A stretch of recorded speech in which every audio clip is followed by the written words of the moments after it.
Welcome to CMAC Studios in Fresno. My name is Jefferson Beavers, and I'm a board member with Fresno Filmworks. We are a nonprofit here in Fresno that shows independent films each month at the Tower Theater. I'm joined in the CMAC Studios with my fellow board member, John Moses. Hi, Jefferson. Hello, John. Today we're going to be doing a conversation about the future of cinema, and in particular we'll be talking about a film that we have at Fresno Filmworks coming up on August 18th. It's called The Rep, and it has to do with the future of independent and repertory movie houses across North America. In the age of big box theaters, multiplexes, and competition from on-demand streaming services and home video, we at Filmworks have a lot cut out for us to still get people to come out and enjoy the joy of cinema. So John, I was hoping that you could tell us just a little bit about Fresno Filmworks so that our audience knows some of our background. Well, as you know, Jefferson, we've been in operation for 11 years, started programming in 2002, first at the Fresno Art Museum, then shortly after that at the Tower Theater. We've had a monthly series ever since summer of 2002 at the Tower. We've also had 9 festivals, film festivals, weekend events, annual events since, for the past 9 years. And on average, we've shown about 15 feature-length films per year that would not have come to the commercial cinemas, or were not coming to the commercial cinemas, and would not have been screened anywhere in Fresno if not for Filmworks. And of course, several programs of short films each year as well. So we're filling a gap that's been left there with by the commercial cinemas. And you're right, we're struggling to bring people in. That's always been the case. I mean, in some ways, the market has been perceived as one that does not support independent art cinema. Sure. That has its ups and downs. I think with the right kind of marketing, we can reach that audience. But it's tougher today than it was even 10 years ago. The other thing that Filmworks does that I've really enjoyed, both as a patron and now as a board member, is that it creates a forum for community discussion. And part of the thing about this film that we're showing, The Rep, on August 18th, is remembering that movies can be an experience, not just an activity.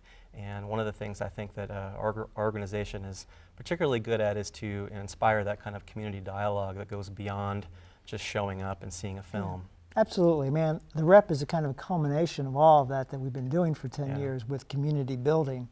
That every month it seems like the arts community comes out and supports us. That is very rewarding for us to see that. On many occasions, we target specific audiences, whether it be a youth audience or it be a particular ethnic audience. Because of the film that we're showing that month. And given the fact that it's a monthly series, we have, people are waiting up for the month to come out, and they see friends, and they chat beforehand, afterward, they talk to board members. And so that community feel has very much been a part of Filmworks from the very beginning. And, as we're facing perhaps more crises about what it means to be a film exhibitor anywhere. Right. It seems appropriate that we have that kind of community conversation at the Tower. So this film, August 18th, with The Rep, is going to be kind of a reflection and a celebration about cinema, but also pointing to, again, the very real challenges, significant problems, and other areas that art house cinemas like the Tower Theater, film groups like Fresno Filmworks, and others face really all across North America. So we'll be very lucky to have Morgan White, the director of The Rep, will be joining us by Skype, the magic of technology, from Toronto, Canada. Hello, Morgan. Hi, thanks for having me. Yeah, absolutely. We're very thankful that you are showing the film with us and you're here for this conversation today. Yeah, no problem. I'm glad that you guys are showing the film. It's great. Thanks. We thought maybe we could start with a brief description from you of the film. Just tell us a little bit about it. How did it come about, to kind of get our conversation going? Well, the rep is about the first year of operation for a Toronto-based theater, or repertory cinema, and it's their first year from open to basically their first year with a little bit afterwards. And it just follows their ups and downs through trying to run a cinema, primarily a repertory cinema, which is a different type of theater than most people are used to. And repertory means any theater that plays older content, older films, genre films, anything that basically the multiplexes don't play. So yeah, it just follows them through their first year of business. That's great. What drew you to this project at first? Because it started out as a web series, a web TV series, and then became the film. Well, ultimately, the genesis was that I spent a lot of time going to one of the rep cinemas here in Toronto. I came to college, and I had never been to any other theater than a multiplex or a multiplex, basically. There was a couple of like neighborhood theaters in my town, but they were still 6 screens. And I came to Toronto, and I went to the Bloor, which is one of the theaters that's featured in the film. And it changed my whole perspective on what theaters can mean. I remember going to a screening of Land of the Dead, George Romero's zombie movie. Sweet.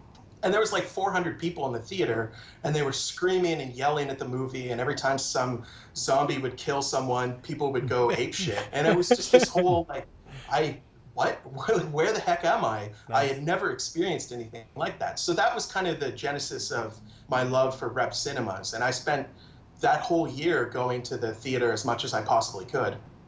And then from there, I was at a screening of, what the heck was he showing? It was when Edgar Wright was in town filming Scott Pilgrim. Okay.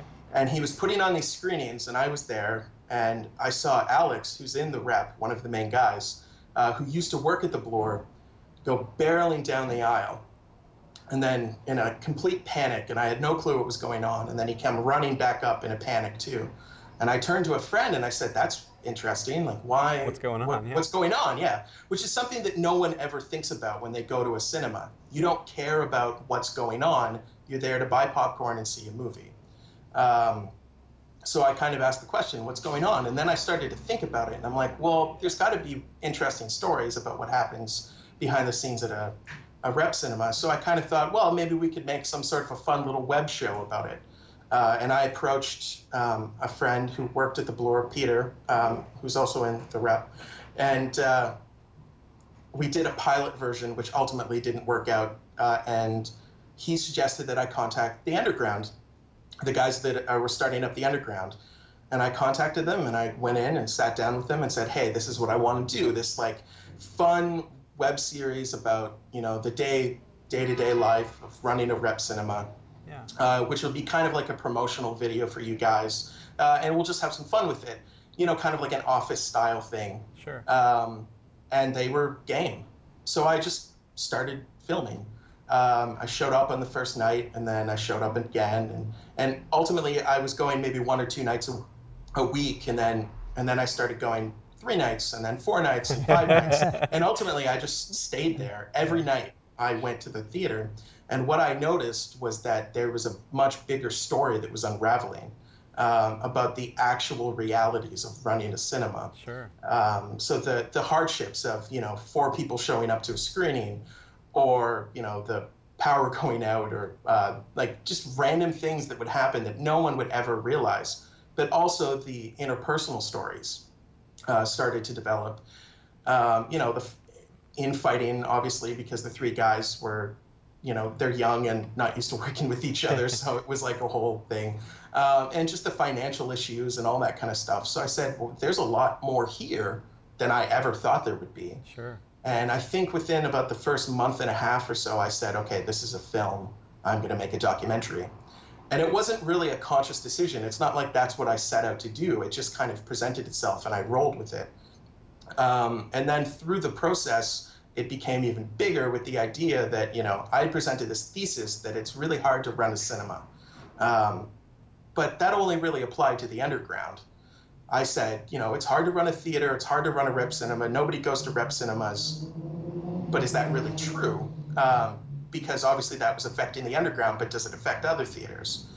And the idea to go on a trip around the States and around Canada and visit different theaters and talk to them came about, and I just went with it. Basically, I contacted a bunch of cinemas, and they were like, yeah, of course we'll talk to you. Like, it was the weirdest thing that anybody ever wanted to come and talk to them about what they do. And so I showed up and started talking and realized that the thesis that I had presented was actually very true. It is really hard to run a cinema, and it's hard to run an independent business of any type, but a cinema, for some reason, people don't perceive it as being something that's ultimately important to go to. Sure. They're so used to the multiplex culture Yeah. that a repertory cinema or an independent cinema is just another thing that's there, and they don't realize what actually goes into running those places, and the effort that the people that run them put into showing a film to the audience that either comes or doesn't come, and ultimately a lot of the time doesn't come. Yeah, absolutely. We can identify with that here in Fresno. We've had that kind of challenge with Fresno Filmworks. We're an all-volunteer nonprofit that's been showing independent and classic films here at our repertory house, the Tower Theater. And the running up and down the aisles and worrying about who cued what and nobody got popcorn this month. Yeah, we can relate. It's crazy to think. Sorry, it's crazy to think, but like, you do all of that stuff. You know what it's like. You put yourself out there to want to show these movies because you legitimately care about these movies. And I don't want to be the downer here, but like, most people don't actually care. And that's the struggle. That's the ultimate struggle, is that we're so consumed with culture in our day-to-day lives. We have YouTube, we have you know, torrents, we have DVDs, we have Netflix now, we have all of these different things. Sure. Media is constantly coming at us from every direction. So the idea of just focusing on a small independent theater in your town doesn't seem like one of the things that you really need to be doing because, well, I mean, it's just there. I'll just stay at home and watch something on Netflix. Sure. But as you showed in the film, I mean, when the community, when the rep house goes, the community then laments. They miss it when it's gone. Yeah. Well, I think that's common in all fronts. Like, you know, when something closes, people go, why did that close? I really liked that. That was great. I loved going there. When was the last time you were there? Yeah. I don't know, 5 years ago. Like, that's how people react to stuff. Yeah. And it's not to say that that's their fault. And I don't think it's right to fault people for that. But ultimately, you know, it's these places, they live on patronage. And if the patronage isn't there, they don't exist. Yeah. Maybe I ask a little question to you, Morgan, and also John, about kind of what's gained and lost when we watch movies on other devices. You know, we're talking about the experience of going to, you know, the cinema, sitting there with other people, laughing at inside jokes and being mindful of what's happening around. But now, as you mentioned, Morgan, we've got it on YouTube, we've got it on Netflix, it's in our pocket. What are some of the things that are gained and lost there when you remove the movie experience from the theater? In terms of gaining, convenience is the only thing that I think is really gained. Sure. You want to watch a movie, it's there. You don't have to wait for it to be programmed at a theater. But to me, when you think about, say, a really great comedy or a really great horror film, sitting at home by yourself watching one of those films is not the same as watching it with a crowd. You're interacting with these people and somehow you're connected with them. Whether you realize it or not, you're connected as a group watching this film and you laugh at something and the guy 5 rows over laughs at it too. And you think, oh, that's really interesting. That guy finds that funny. That's the kind of thing that you lose. It's the collective experience. And that's how movies are designed. There's no filmmaker that makes a film, well, unless they make it for YouTube or whatever. But sure. Filmmakers who make things for theatrical exhibition want people to view their films that way. They design them that way. All of the great filmmakers thought of the big screen. Whether they watched their content on small screens when they were editing or not, it was always designed for the big screen. Especially back in the day when you think of like all of the big widescreen films and the big epics, like there's no way that anyone in the 50s and 60s, when they were making epic films, were thinking, well, I hope that somebody watches this on a tiny screen someday. Like they were 12-inch thinking, TV, black and white, yeah, right? they were thinking, you know, like 5,000 seat theaters with Cinerama and these crazy things that were only available to you at a theater. And they cared greatly for that experience. And so did the theaters. They tried really hard to make sure that that experience was the best it possibly could be because it mattered.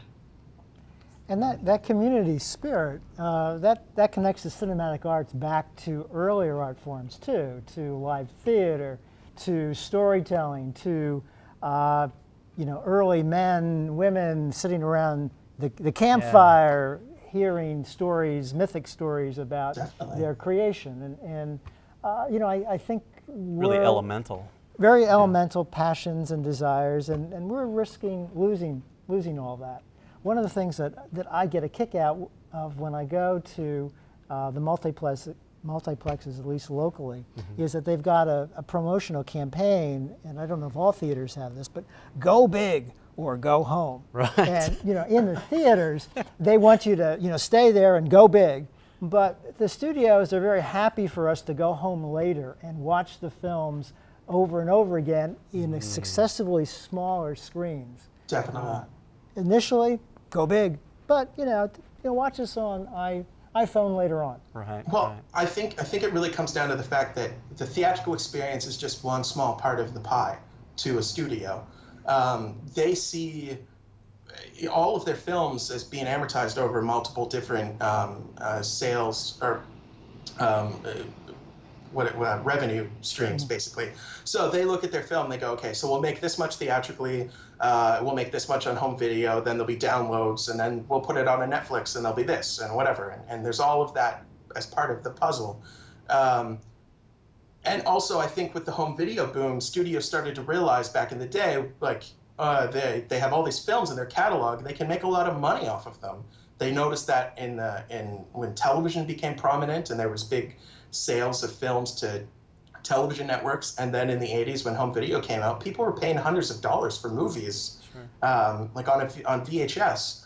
So they were like, whoa, we can make a bunch of money, and suddenly the theatrical experience was devalued directly by the studios solely because of money. That's the only thing that it has to do with. Sure. So Morgan, how do you feel that small independent and repertory cinemas can survive then, knowing that this is the corporate environment that we live in? There are these mechanical, monetary realities that are behind the scenes. So what will the independent cinemas look like based on some of the folks that you have talked to?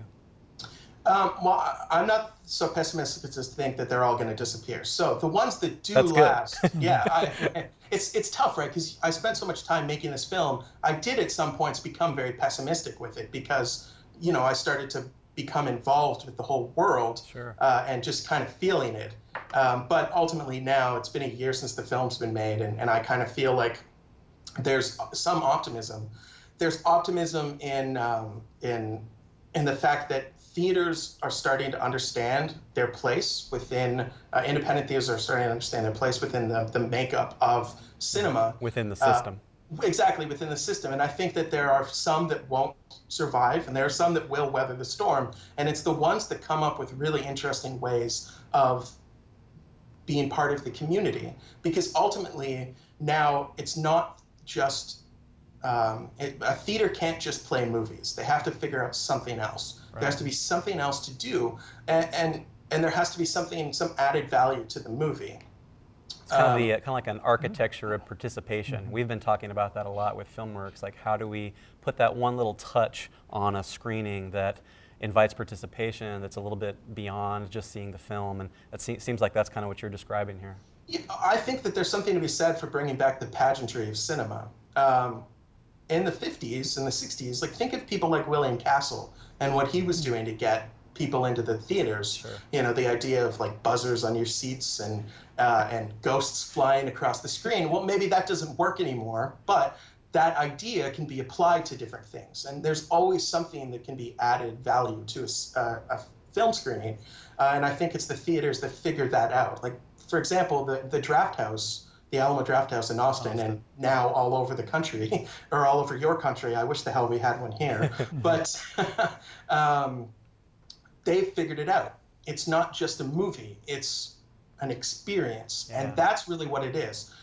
People don't view films as experiences anymore. They view films as just, it's a movie. It's something I do. You watch it at home, you watch it in the theater, it doesn't matter where you watch it, it's just there. So it's the theaters that figure out how to make everything an experience that are the ones that are going to survive. And I do think that a lot of them are starting to do that. And also I think that like adding things like drinks, like alcohol, as part of the business is a really good idea. We have that.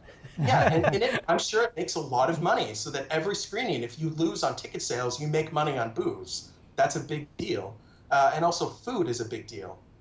There's the Movie Tavern and obviously the Drafthouse, and there's a bunch of other like smaller cinemas that are doing it now, following the Drafthouse model.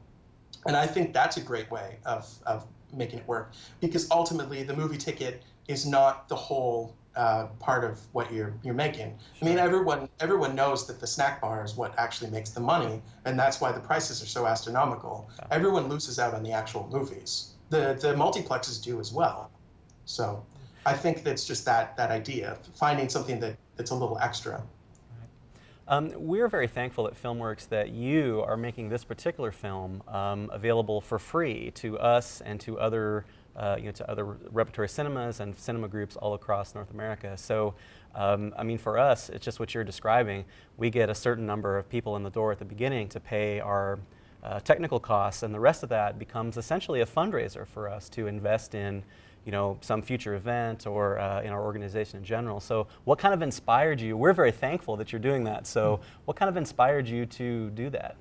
Well, it's twofold. I mean, you got to get paid. You got to get paid too, right? Well, I mean, ultimately, I think everyone would love to make money off of what they created. But the whole film, it's about the preservation of these theaters. And I remember the first time that I was approached to do a screening theatrically, the programmer said, "We'll give you this much for a minimum." A minimum is whatever the theater pays for the film. Sure. And I thought, well, I think it was like $150. I was like, I don't care. It's $150. I have no clue if my film's going to screen any other time. So just keep the $150. Put it into something else that you could spend money on.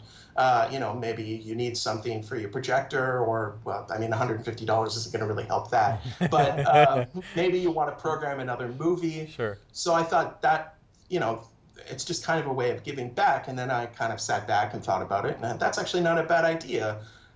The whole point of the film is the preservation of cinemas. Why would I take money from a cinema for playing a film that is about saving these cinemas? Mm-hmm. It just seemed counterintuitive for me to take money from anyone. So I decided that I was going to give it away for free and let the theaters keep the money. And it's actually worked very, very well, because it's getting the message out there. Because that is the point of the film. It's to get the message that repertory cinemas and independent cinemas matter within the landscape of cinema and within the landscape of your community, and that they need to be preserved and saved so that future generations have access to something that isn't corporatized and isn't basically bullshit. That's the way that I look at it. Like, I will go to the multiplex because that is all that's available in many cases. But I don't like going to the multiplex. I like going to independent cinemas if I have the opportunity, and I want that to be available to as many people as possible, because it can be, in many instances, a life-changing experience. It changed my life, and I know that it's changed other people's lives too. For sure. John, I'm wondering a little if you can tell us a little bit about where the Tower Theater goes from here. All these things that Morgan's been talking about, we at FilmWorks and at the Tower Theater are really facing that. So where does our organization and the theater go from here? I know we're talking about significant structural upgrades and other things. So right. I mean, the biggest challenge for us, because we have that community connection and we've always maintained that, I think, is the digital conversion. And so the main story that you tell, Morgan, is a rep house that continues to screen 35. So that's a challenge they haven't or didn't overcome. We're at that critical point right now where This current year, we've screened only about 50% of our films in 35. Right. We're doing more and more digital. Our digital use is Blu-ray. We don't have DCP projectors and won't have for, I would assume, at least a year. That's critical time now for art houses around the country. Those who haven't been able to convert are really facing it, because 35 is going away, and the studios aren't supporting it. Some of the small distributors are still maintaining a library, and it's interesting to see what films are available on 35 and those that are only going to be on DCP or Blu-ray. We had one just the other week, Frances Ha, a very small independent film. You know, black and white, everything about it screamed not going to be on 35. Yeah. And it was. It was beautiful. And we Beautiful loved print. having it. It was shot on low resolution cameras. That's was. really interesting. It was shot on like Canon 5Ds. Yes, yes. So the fact that they put that to film is actually kind of interesting. Yep. We were lucky to Absolutely, to have it. Absolutely. So Morgan, is there anything else that you'd want to add to kind of encourage our community here in Fresno to, see this film? What would you suggest they think about the most when they're watching it? From your perspective of putting all this time and energy into it. Well, I think ultimately it's the people, right? The whole reason why I made this film was because I was drawn to an event that was happening at the theater. I paid attention to the people that were making that screening possible. And that's what the film is about. It's about the people that are trying to run these types of cinemas. So if there's anything, I mean, I want them to be paying attention to what's going on around them at the theater and seeing what effort and the amount of effort and the amount of love that goes into these cinemas. Because if we lose that, then there's just no point in even having theatrical exhibition to me, because it's about the people. It's about the community that those people are trying to engender. Thank you so much. A couple of closing thoughts here. The Fresno community can get involved with the Rep screening Sunday, August 18th at the Tower Theater. Fresno Filmworks will show it at 2 o'clock, and then afterward, board members like John and myself and others will lead individual community conversations in small groups. We want to hear your feedback about your movie experiences, how we at Filmworks and the Tower Theater can make that experience good for you. And to punctuate that, we have several very generous community supporters who have made that possible for us. First, our ongoing supporters, KJUL 99.3 FM, the Fresno Bee, Vida Navalle newspaper, and Stella Artois and Donna G. Sales. And then just for this film, for the Rep, 5 more generous sponsors have come on board. CMAC, where we're sharing the studios today, Fresno Real Pride, the Tower Theater itself, Valley Public Radio, and JA Photography. There are a lot of folks in this community who are very interested in this film. They're very committed to what it stands for, and we hope that you will join us for that. Mr. Morgan, thanks for joining us from the magic of the internet. Yes, thank you, Morgan. No, thank you so much for having me. And again, the Rep on Sunday, August 18th at the Tower Theater. FresnoFilmworks.org for information. Thank you.